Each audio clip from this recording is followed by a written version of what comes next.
तो दोस्तों welcome to my channel learn easy. और आज हम आपके आए हैं संविधान की प्रमुख समितियां। तो देखिए, सबसे पहले हम इसके रिलेटेड नोट्स कराएंगे संविधान की प्रमुख समितियों से, और उसके बाद जो है हम प्रीवियस ईयर कुछ क्वेश्चंस कराएंगे। कुछ 10 से 11 क्वेश्चन हैं जो हमारे आईएएस पीसीएस की परीक्षाओं में पूछे गए हैं, यहीं से हमारे क्वेश्चन आ जाएंगे। इससे ज़्यादा क्वेश्चन बनते नहीं हैं, टॉपिक भी छोटा है, तो इसीलिए वीडियो को अंत तक देखें। चलिए शुरू करते हैं, अपने टॉपिक की तरफ चलते हैं। तो देखिए, टॉपिक है हमारा संविधान की प्रमुख समितियां। संविधान की प्रमुख समितियों से पहला है, देखिए, संविधान सभा जब बनी थी तो संविधान सभा ने जो है अपने अपने विभिन्न विभिन्न कार्य करने के लिए, कि हर व्यक्ति अपना सहयोग सुनिश्चित कर सके संविधान निर्माण में, तो उसके लिए उन्होंने अनेक समितियों का गठन किया था।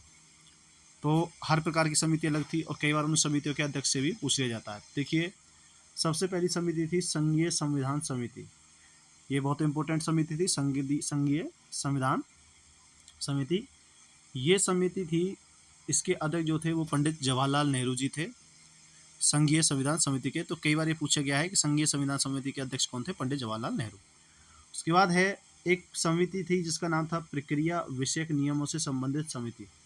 प्रक्रिया विषयक मतलब कि किस हिसाब से आपकी प्रक्रिया चलेगी, किस हिसाब से आप जो है संविधान के निर्माण की प्रक्रिया में अपनी भूमिका देंगे, उसके लिए भी एक अलग से समिति बनाई गई थी। और उस समिति का नाम था, उस समिति के अध्यक्ष थे डॉक्टर राजेंद्र प्रसाद, और उस समिति का नाम था प्रक्रिया विषयक नियमों से संबंधित समिति। उसके बाद थी हमारी तीसरी संचालन समिति। संचालन समिति थी। संचालन समिति के जो अध्यक्ष थे वो थे डॉक्टर राजेंद्र प्रसाद जी, डॉक्टर राजेंद्र प्रसाद। संचालन समिति की वही किस हिसाब से संचालन किया जाएगा, कौन सी बैठक कब आयोजित की जाएगी, किस बैठक में किस बात का निर्णय लिया जाएगा, किस बात के लिए कहाँ पर वोटिंग करानी है, तो ये सारे के काम जो थे वो हमारी जिस समिति के द्वारा किए जाते थे उसको कहते थे संचालन समिति, जो कि राजेंद्र प्रसाद जी द्वारा अध्यक्ष थे, राजेंद्र प्रसाद उनके द्वारा चलाई जाती थी। उसके बाद आता है प्रारूप समिति। प्रारूप मतलब कि एक सांचा बनाना, कि किस विषय को आपको किस जगह पे रखना है, कौन से विषय को सबसे ऊपर रखना है, कौन से विषय को नीचे रखना है, हर विषय पर ध्यान रखी जाए। इसकी जो समिति थी, प्रारूप यानी कि जो ढांचा था वो प्रारूप समिति के अंतर्गत आता था। और प्रारूप समिति जो थी वो डॉक्टर भीमराव अंबेडकर द्वारा संचालित थी। प्रारूप समिति डॉक्टर भीमराव अंबेडकर द्वारा। उसके बाद कुछ अन्य भी थी, जैसे कि देखो, एक थी मौलिक अधिकार, अल्पसंख्यकों एवं जनजातीय क्षेत्रों और अपवर्जित क्षेत्रों संबंधी सलाहकार समिति। यानी कि मौलिक अधिकारों से संबंधित समिति, अल्पसंख्यकों की समिति, जनजातीय अपवर्जित क्षेत्रों की समिति। ये सभी समितियां सरदार वल्लभ भाई पटेल के अंडर में कार्य करती थी, कि मौलिक अधिकारों को किस हिसाब से एडजस्ट किया जाना चाहिए, कौन से मौलिक अधिकार किस उसमें डालने हैं, पॉइंट में डालने हैं, किस आर्टिकल के अंदर डालने हैं, अल्पसंख्यकों को कहाँ पर जो है आप लोगों को अल्पसंख्यकों को कहाँ पर जो है आरक्षण देना है, कहाँ पर उनको जो है किस क्षेत्र में ज़्यादा अल्पसंख्यक है। तो इन सब चीज़ों का पता लगाने के लिए हमारे लिए जो क्षेत्रीय समिति बनाई गई थी वो उसके अध्यक्ष थे सरदार वल्लभ भाई पटेल समिति, सरदार वल्लभ भाई पटेल, जो कि मौलिक अधिकारों एवं अल्पसंख्यकों एवं जनजातीय अपवर्तित क्षेत्रों से संबंधित समिति थी। उसके बाद थी, इसमें कुछ आती थी हमारी, एक थी मूल अधिकार उप समिति, कि भाई मूल अधिकार के लिए जो उप समिति बनाई गई थी उसके अध्यक्ष JV कृपलानी जी थे। कई बार देखिए, हम ऐसी समितियों को पढ़ते नहीं है कि ये ज़्यादा इंपॉर्टेंट नहीं होंगी, लेकिन एक्चुअलिटी में जो है कि यही समितियां होती हैं हमारी जो सबसे ज़्यादा इंपॉर्टेंट होती हैं। उसके बाद है, देखिए, कई बार होता क्या है कि हम जो ये छोटी छोटी समितियां जैसे मूल अधिकार समिति, अल्पसंख्यक समिति, पूर्वोत्तर या सीमांत जनजातीय समिति, इन समितियों को हम छोड़ देते हैं। हम सोचते हैं कि मेन टॉपिक से क्वेश्चन बनेगा, लेकिन आजकल जो है एग्जाम बनाने का तरीका एडवांस हो चुका है। वो इन छोटी छोटी समितियों से, जिनको कि मोस्टली बच्चे जिनको अनदेखा कर देते हैं, उन्हीं से क्वेश्चन बनाता है। जैसे कि एक एग्जाम में पूछा गया था कि मूल अधिकार उप समिति के अध्यक्ष कौन थे, तो वो थे JV कृपलानी जी। उसके बाद है अल्पसंख्यक उप समिति। तो अल्पसंख्यक उप समिति के जो अध्यक्ष थे वो थे HC मुखर्जी जी। उसके बाद पूर्वोत्तर सीमांत जनजातीय क्षेत्रों और असम के अपवर्जित एवं आंशिक रूप से अपवर्जित क्षेत्रों से संबंधित उप समिति, यानी कि असम में कैसा शासन रहेगा, असम, जम्मू कश्मीर, कुछ स्टेट के लिए उस टाइम पे अलग से कानून बनाने का प्रावधान बनाया गया था। तो उसके लिए जो बनाई गई थी समिति, उसके अध्यक्ष थे गोपीनाथ बारदोलाई जी, गोपीनाथ बारदोलाई जी थी, इसके अध्यक्ष थे गोपीनाथ बारदोलाई। उसके बाद है जो हमारी चौथी समिति थी, अपवर्जित और आंशिक रूप से अपवर्जित क्षेत्रों के संबंधी उप समिति। अपवर्जित मतलब जहाँ पर कुछ आपके कुछ एक्स्ट्रा रूल रेगुलेशन की जरूरत थी, या फिर जिसको उस समय के करंट मैनिफेस्टो के हिसाब से नहीं चलाया जा सकता था, उनके लिए कुछ समितियां थी। तो वो थी अपवर्जित और आंशिक रूप से अपवर्जित क्षेत्रों की समिति, जो थी A.V. ठक्कर जी के द्वारा संचालित थी। उसके बाद है संघीय शक्तियों संबंधित समिति, जो संघीय शक्तियों से संबंधित समिति थी। उस समिति के जो अध्यक्ष थे वो पंडित जवाहरलाल नेहरू जी थे। तो पंडित जवाहरलाल नेहरू संघीय शक्तियों से संबंधित समिति के। उसके बाद थी एक प्रांतीय संविधान समिति। तो प्रांतीय संविधान समिति के अध्यक्ष जो थे वो सरदार वल्लभ भाई पटेल जी थे। यानी कि प्रांतों को उस समय पे जो देशी रियासतें थी उनको मिलाने का काम इन्होंने किया था।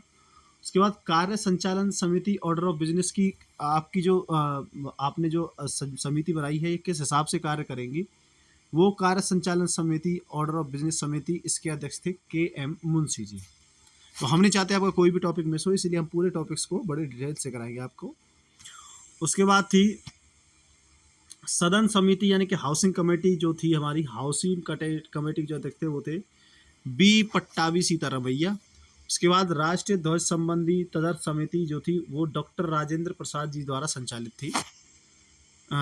राष्ट्रीय ध्वज, देखिए कई बार इस राष्ट्र झंडा समिति का उल्लेख आता है, तो झंडा समिति जैसी कोई समिति थी ही नहीं एक्चुअलिटी में। तो झंडा समिति कुछ नहीं थी उस समय पे, बस राष्ट्रीय ध्वज संबंधी तदर्थ समिति थी जिसके अध्यक्ष डॉक्टर राजेंद्र प्रसाद जी थे। उसके बाद है संविधान सभा के कार्यकरण। तो संविधान सभा के कार्यकरण के जो अध्यक्ष थे वो थे G.V.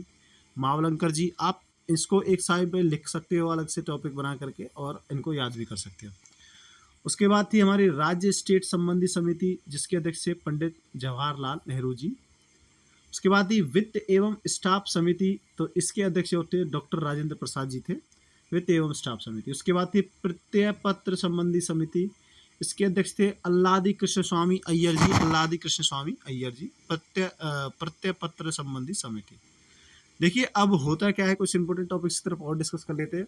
जो प्रारूप समिति थी इसके अध्यक्ष भीमराव अंबेडकर जी थे, जिसमें कुल 7 सदस्य थे, जिनमें पूछा गया है, कई बार पूछ लिया जाता है कि इनमें से कौन सा जो था सदस्य आपका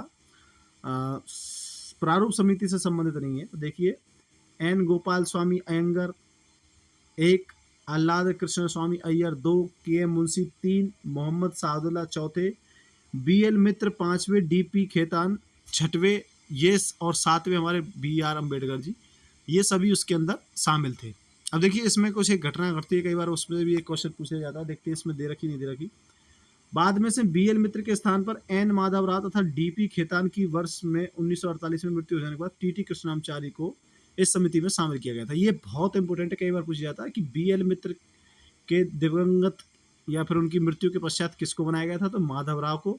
और D.P. खेतान जी की मृत्यु जब 1948 में हो जाती है उसके बाद किसको बनाया गया था, इसमें सदस्य T.T. कृष्णाचारी को इनमें सदस्य शामिल किया गया था। देखिए उस समय पे तदर्थ झंडा समिति का जो गठन है सो संविधान निर्मात्री सभा ने 23 जून 1947 को किया था, और उसके अध्यक्ष जो थे वो डॉक्टर राजेंद्र प्रसाद थे, तथा अन्य सदस्य में झंडा समिति के अन्य सदस्य थे उसमें थे आपके अबुल कलाम आज़ाद, सरोजनी नायडू, C. राजगोपालाचारी, K.M. मुंशी एवं डॉक्टर B.R. अम्बेडकर जी। तो ये कुछ महत्वपूर्ण प्रश्न हमारे टॉपिक्स नोट्स बनते हैं आपके समितियों से। अब कुछ जो है हम क्वेश्चंस की तरफ चलते हैं। पहला क्वेश्चन है हमारा, निम्नलिखित में से किस संविधान सभा की संघ संविधान समिति का अध्यक्ष कौन था। तो देखिए जहां भी आपको वर्ड दिखे संघ, तो संघ देश को बोला जाता है, देश के प्रधानमंत्री जवाहरलाल नेहरू जी से, इसको आप ऐसे रिलेट कीजिए। और तो संघ के अध्यक्ष भी जवाहरलाल नेहरू जी होंगे, ऑप्शन सी इसका राइट आंसर हो जाएगा। उसके बाद क्वेश्चन नंबर 2 है, संविधान सभा की प्रांतीय संविधान समिति का अध्यक्ष कौन था। तो संविधान सभा की जो प्रांतीय संविधान समिति थी, प्रांतीय समिति, उसके अध्यक्ष थे सरदार पटेल। उन्होंने ही प्रांतों को इकट्ठा किया था, देशी रियासतों को मिलाया था, इसीलिए इनको प्रांतीय संविधान समिति का अध्यक्ष बनाया गया था, सरदार पटेल जी को। ऑप्शन डी इसका राइट आंसर हो जाएगा। क्वेश्चन नंबर 3 की तरफ चलते हैं। यूपीपीसीएस और यूपीएसओ आरओआर मेंस 2014 में पूछा हुआ प्रश्न है कि भारतीय संविधान सभा की प्रारूप समिति के अध्यक्ष कौन थे? तो प्रारूप समिति के अध्यक्ष थे डॉक्टर BR अम्बेडकर जी थे। ऑप्शन सी इसका राइट आंसर हो जाएगा। नेक्स्ट की तरफ चलते हैं। क्वेश्चन नंबर 4 है, भारतीय संविधान सभा की प्रारूप समिति का अध्यक्ष कौन था? देखिए क्वेश्चन का बस वही है, आपको चेंज कर दिया थोड़ा सा।